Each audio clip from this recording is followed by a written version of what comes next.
Hello learners, என்னோட YouTube channel doctor Anu's literary கேலிபருக்கு உங்க எல்லாரையும் வரவேற்கிறேன். இன்னைக்கு இந்த வீடியோல நம்ம பார்க்க போறது ப்ரெசன்ட் கண்டினியூஸ் டென்ஸை பத்தி தான். இதுக்கு முன்னாடி ஏற்கனவே simple present tense, simple past tense, simple future tense இது எல்லாத்துக்கும் தனித்தனி வீடியோஸா நம்ம 3 வீடியோஸ் அப்லோட் பண்ணியிருக்கோம். பார்க்காதவங்க அந்த வீடியோஸை பாருங்க. அந்த வீடியோஸோட லிங்க்ஸை நான் டிஸ்கிரிப்ஷன் பாக்ஸ்ல கொடுத்துருக்கேன். அதை பார்க்காதவங்க டென்சஸ் அப்படிங்கிற பிளேலிஸ்ட்ல பாருங்க.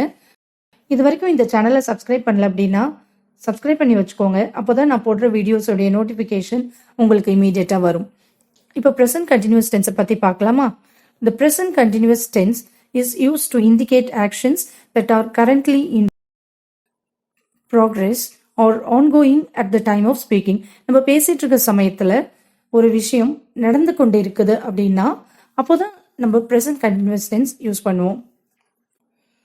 The present continuous tense, also known as the present progressive tense, is used to indicate actions that are currently in progress or ongoing at the time of speaking. நம்ம பேசிட்டு இருக்கும்போது ஒரு விஷயத்தை தொடர்ச்சியாக செஞ்சுட்டு இருக்கோம் அப்படின்னா நம்ம present continuous tense யூஸ் பண்ணுவோம். இதுக்கு present progressive tenseன்னு இன்னொரு பேர் கூட உண்டு. It can also describe future plans or actions that are already decided and arranged. ஏற்கனவே நம்ம முடிவு பண்ணி ஒரு சில விஷயத்த செஞ்சுட்டு இருக்கோங்கும் போது present continuous tense நம்ம யூஸ் பண்ணுவோம். This tense is formed using the present tense of the form to be, that is am, is, are, followed by the base verb with an ing ending. Present continuous tense அப்படிங்கிறதுக்கான structure எப்படி வரும்னு பார்த்தீங்கன்னா, அந்த வேர்போடைய present tense, உதாரணத்துக்கு B வேர்போடைய present tense, உதாரணத்துக்கு am அல்லது is அல்லது are, அதோடு சேர்த்து பேஸ் verb, அதாவது ரூட் வேர்ப்னு சொல்லுவோம்ல, go, run அந்த மாதிரி, அதோடு ing சேர்த்து வரும். By mastering this tense, you can communicate more clearly and effectively in English. இந்த டென்ஸை நம்ம நல்லா கற்றுக்கிட்டோம் அப்படின்னா தெளிவாகவும் திறம்படவும் ஆங்கிலத்தை உபயோகிக்க முடியும். இப்போ இந்த டென்ஸை பற்றி ரொம்ப டீட்டெயில்டாக நம்ம எக்ஸாம்பிள்ஸோட பார்க்கலாம். First affirmative sentence. அஃபர்மேட்டிவ் சென்டென்ஸ்னால் ஏற்கனவே பார்த்துருக்கோம். பாசிட்டிவ் சென்டென்ஸ் அதை எப்படி ப்ரெசன்ட் கண்டினியூஸ் டென்ஸில் யூஸ் பண்ணுறதுங்கிறத பார்க்கலாம் வாங்க. சப்ஜெக்ட் ப்ளஸ் ஆம் அல்லது இஸ் ப்ளஸ் ஆர் ப்ளஸ் வேர்போடைய பேஸ் ஃபார்ம் ப்ளஸ் ஐஎன்ஜி, இதுதான் ஒரு பாசிட்டிவ் சென்டென்ஸ்க்குரிய ஸ்ட்ரக்சர். உதாரணத்துக்கு இங்கே பார்த்தீங்கன்னா சப்ஜெக்ட், அதாவது எதை பற்றி பேசுகிறோமோ அல்லது யாரை பற்றி பேசுகிறோமோ அதுதான் சப்ஜெக்ட் அப்படின்னு நம்ம சொல்லுவோம். இந்த வாக்கியத்தில் பார்த்தீங்கன்னா ஐ அப்படிங்கிறது subject. I am reading a book now, ஐங்கிறது சப்ஜெக்ட், ஆம் ரீடிங், ஆம்ங்கிறது இங்கே ஆக்சிலரி வேர்ப். ஏன் இங்கே ஆர் போடக்கூடாதா அப்படின்னா ஐன்னு வரும்போது ஆர் யூஸ் பண்ணக்கூடாது, ஆம் தான் வரும். ஏற்கனவே நம்ம கன்கார்ட் அப்படிங்கிற ஒரு வீடியோ போட்டிருக்கோம். அதில் செகண்ட் ஸ்லைடில் ஒரு பெரிய டேப்லர் காலமில் எந்தெந்த ப்ரோனவுனுக்கு என்னென்ன மாதிரி பி வேர்ப் வரும், என்னென்ன மாதிரி ஹேவ் வேர்ப் வரும், என்னென்ன மாதிரி டூ வேர்ப் வரும் அப்படிங்கிறத நம்ம கிளியராக போட்டிருக்கோம். அந்த வீடியோ பார்க்காதவங்க அதை பாருங்க, அப்போ உங்களுக்கு எப்படி யூஸ் பண்ணுங்கிறது கிளியர் கட்டாக தெரியும். கன்கார்ட் வீடியோவுடைய லிங்க் உங்களுக்கு டிஸ்கிரிப்ஷன் பாக்ஸில் தந்திருக்கேன். நெக்ஸ்ட் சென்டென்ஸ் பார்க்கலாம் வாங்க. ஹீ அல்லது ஷீ அல்லது இட் யூஸ் பண்ணும்போது எப்போதுமே நம்ம இஸ் தான் யூஸ் பண்ணணும்.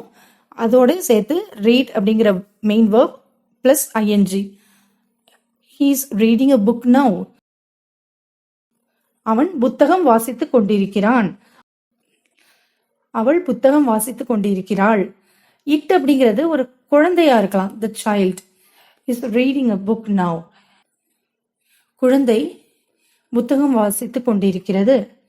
வி அல்லது யூ அல்லது தே. விங்கிறது நாம, யூனா நீ அல்லது நீங்கள், தே அப்படிங்கிறது அவர்கள். இது மூணுத்துக்கும் ஆர் தான் யூஸ் பண்ணணும். Are reading a book now. நாம புக்கு ரீட் பண்ணிட்டு இருக்கோம், நீங்கள் புக்கு ரீட் பண்ணிட்டு இருக்கீங்க, அவர்கள் புக்கு ரீட் பண்ணிட்டு இருக்காங்க, அவர்கள் நாமும் புத்தகம் வாசித்துக் கொண்டிருக்கிறோம். நீங்கள் புத்தகம் வாசித்துக் கொண்டிருக்கிறீர்கள், அவர்கள் புத்தகம் வாசித்துக் கொண்டிருக்கிறார்கள். இந்த மாதிரி நம்ம யூஸ் பண்ணுவோம். இப்போ உங்களுக்கு தெளிவாக புரிஞ்சுக்கும்னு நினைக்கிறேன். அஃபர்மேட்டிவ் சென்டென்ஸ்க்கு சப்ஜெக்ட் யூஸ் பண்ணுறோம், அதோடு சேர்த்து ஆம் அல்லது இஸ் அல்லது ஆர். இப்போ எந்த ப்ரோனவுனுக்கு என்னென்ன மாதிரி பீவர்ப் வருங்கிறது நம்ம நல்லா தெரிஞ்சுக்கணும். ஐங்கிறதுக்கு ஆம் தான் வரும், ஹீ ஷீ இட்டுக்கு இஸ் தான் வரும், வி யூ தேக்கு ஆர் தான் வரும். அதோட சேர்த்து அந்த வேர்புடைய பேஸ் ஃபார்ம் ப்ளஸ் ஐஎன்ஜி, இதுதான் அஃபர்மேட்டிவ் சென்டென்ஸ். நெக்ஸ்ட் பார்த்தீங்கன்னா நெகட்டிவ் சென்டென்ஸ். இது ரொம்ப ஈஸி. ஏன்னா நெகட்டிவ் சென்டென்ஸ்க்கு முன்னாடி நம்ம சொன்ன அதே ஸ்ட்ரக்சர் தான் யூஸ் பண்ண போகிறோம். ஆனால் ஆம் அல்லது ஆர் அல்லது இஸ்ன்னு சொன்னோம் பார்த்தீங்களா, அதுக்கும் அந்த பேஸ் ஃபார்ம் ஆஃப் த வேர்புக்கும் நடுவில் ஒரு நாட் சேர்த்துக்கிறோம். இது ஒன்று தான் வித்தியாசம். ஐ எம் நாட் வாட்சிங் டிவி. நான் டிவி பார்த்து கொண்டே இருக்கவில்லை. You we they are not playing basketball today. நீங்கள் வீணா நாம தேனா அவர்கள் பாஸ்கெட்பால் இன்னைக்கு விளையாண்டு கொண்டிருக்கவில்லை. ஹீ அல்லது ஷீ அல்லது it is not coming to the party. அவன் பார்ட்டிக்கு வரப்போவதில்லை. அவள் பார்ட்டிக்கு வரப்போவதில்லை. இட்டுங்கிறது அந்த குழந்தையோ அல்லது ஏதோ ஒரு நாய்க்குட்டியோ ஏதோ ஒன்று இந்த பார்ட்டிக்கு வரப்போவதில்லை. அடுத்தது நம்ம இன்ட்ரோகேட்டிவ் சென்டென்ஸ் பற்றி பார்க்கலாம். இன்ட்ரோகேட்டிவ் சென்டென்ஸுங்கிறது கேள்வி, கொஸ்டின் டைப் ஆஃப் சென்டென்ஸ். இதுக்கு எப்படி வரும்னு பார்த்தீங்கன்னா, முதல்ல பீவர்ப் வரும். அதாவது ஆம் அல்லது ப்ரோனவுன் யூஸ் பண்ணுறோமோ அதுக்கு தகுந்த மாதிரி நம்ம அதை யூஸ் பண்ணணும். அதுக்கு அடுத்தது சப்ஜெக்ட், அதுக்கப்புறம் base form of the verb plus ING. உங்களுக்கு புரியுற மாதிரி ரொம்ப ஈஸியாக சொல்கிறேன். பாசிட்டிவ் சென்டென்ஸில் உங்களுக்கு எப்படி யூஸ் பண்ணுறோமோ, நெகட்டிவ் சென்டென்ஸுங்கிறது நடுவில் ஒரு நாட் சேர்க்கணும்னு பார்த்தோம். அந்த மாதிரி இந்த இன்ட்ரோகேட்டிவ் சென்டென்ஸில் அதே ஸ்ட்ரக்சர் தான், ஆனால் நாட் வராது. அதுக்கப்புறம் அந்த சப்ஜெக்டும் வேர்பும் சப்ஜெக்டும் ஆக்சிலரி வேர்பும் இடம் மாறிடும். இது ஒன்று தான் வித்தியாசம். இப்போ உங்களுக்கு நல்லா புரிஞ்சுக்கும்னு நினைக்கிறேன். இப்போ பார்த்தீங்கன்னா, ஆம் ஐ டிஸ்டர்பிங் யூ. இதே அஃபர்மேட்டிவ் சென்டென்ஸாக இருந்தால் ஐயும் ஆமும் நம்ம மாற்றி போட்டுறணும், ஐ ஆம் டிஸ்டர்பிங் யூன்னு. அடுத்து பாருங்க, are you going to the temple. நீ கோயிலுக்கு போயிட்டு இருக்கியா? தூங்கி கொண்டிருக்கிறானா? இட்டுங்கிறது நான் ஏற்கனவே சொன்ன மாதிரி பேபி அப்படி கூட நீங்க வச்சுக்கலாம், குழந்தை. Present continuous tense. இப்போ நம்ம ப்ரெசன்ட் கண்டினியூஸ் டென்ஸோடைய முக்கியமான பயன்களை பற்றி பார்க்கலாம். Actions happening now to describe something that is happening right now. இப்போ ஒரு விஷயம் நடந்துகிட்டு இருக்கு அப்படின்னா அப்போ நம்ம அதை தான் ஆக்ஷன்ஸ் ஹேப்பனிங் நவ்னு சொல்லுவோம். She is reading a book now. அவள் புத்தகம் இப்பொழுது வாசித்துக் கொண்டிருக்கிறாள். They are now playing football in the park. To talk about temporary actions that may not be happening at the exact moment of speaking but are happening around the current time. ஒரு சில temporary actions, அதாவது தற்காலிக செயல்களை பற்றி நாம பேசுறப்போ அந்த செயல் வேணும்னா நம்ம அப்போ பேசிட்டு இருக்க சமயத்துல நடக்காம இருக்கலாம். ஆனால் அந்த குறிப்பிட்ட நேரத்துல நடக்கிற விஷயமா இருக்கும். உதாரணத்துக்கு, I am staying with my cousin this week. நான் இந்த வாரம் என் உறவினருடன் தங்க இருக்கிறேன். We are working on a new project these days. இந்த காலகட்டத்தில் நாங்கள் ஒரு புதிய திட்டம் சம்பந்தமாக வேலை செய்கிறோம். அடுத்ததா பார்த்தீங்கன்னா, future arrangements to discuss plans or arrangements for the near future. ஒரு விஷயம் ரொம்ப சீக்கிரமாகவே நடக்க போகுது அப்படின்னு அதை பற்றின பிளான்ஸ் பற்றி நம்ம சொல்லும்போது ப்ரெசன்ட் கண்டினியூஸ் யூஸ் பண்ணுவோம். I am meeting my friends for dinner tonight. இன்று இரவு என்னுடைய நண்பர்களை நான் சந்திக்க போகிறேன்.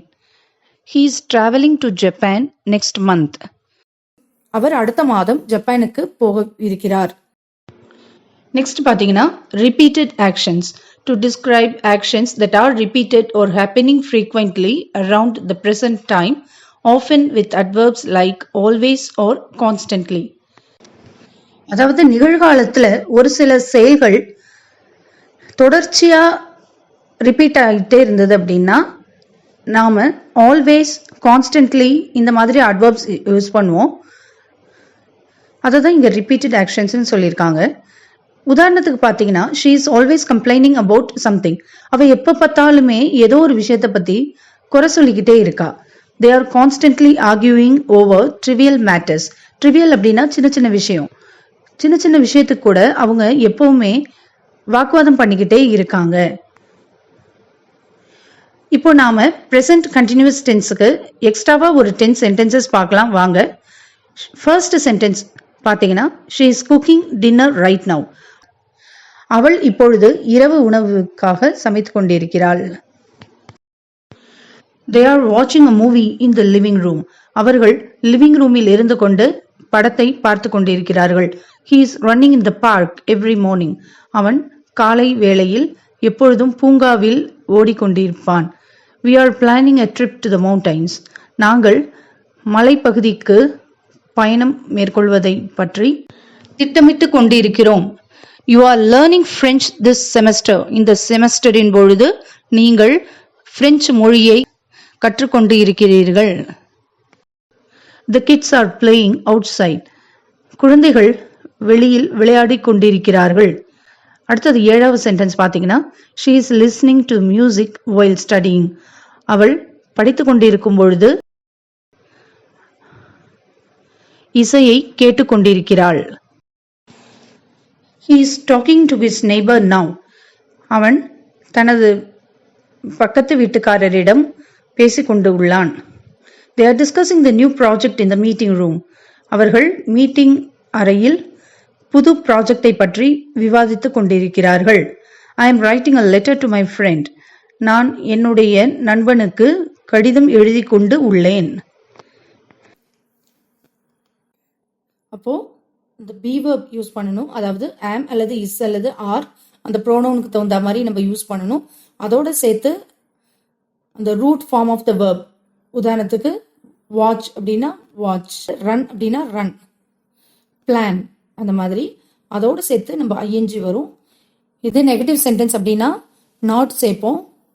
இன்ட்ரோகேட்டிவ் சென்டென்ஸ் அப்படிங்கிறதுல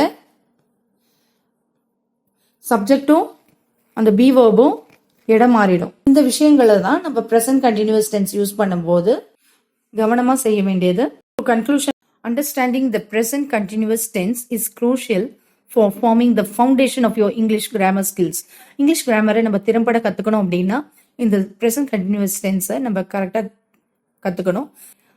By understanding and using the present continuous tense correctly, you can effectively communicate actions that are happening now, temporary situations and future plans. So present continuous tense நம்ம கரெக்டா புரிஞ்சுக்கிறது மூலமா இப்போ நடந்துட்டு இருக்க விஷயத்தையும் சரி, அல்லது டெம்பரரி சிச்சுவேஷன்ஸ் தற்காலிகமாக நடக்கக்கூடிய சில விஷயங்களையும் சரி, அல்லது ஃபியூச்சர் பிளான்ஸ் எதிர்காலத்தில் நடக்க வேண்டிய விஷயங்களையும் நம்மளால ரொம்ப இஃபெக்டிவா திறம்பட கம்யூனிகேட் பண்ண முடியும். Practise using the present continuous tense in your everyday conversations and writing, and soon it will become second nature. நம்மளுடைய அன்றாட உரையாடல்கள்லையும் எழுதும்பொழுதும் இந்த ப்ரெசன்ட் கண்டினியூஸ் டென்ஸை நம்ம வாக்கியங்கள்ல உபயோகித்தோம் அப்படின்னா நம்மளுடைய மொழித்திறன் நன்றாக மேம்பட்டு இருக்கும் அப்படிங்கிறதுல எந்த டவுட்டும் கிடையாது. இந்த வீடியோ உங்களுக்கு ரொம்ப யூஸ்ஃபுல்லா இருந்திருக்கும்னு நான் நினைக்கிறேன்.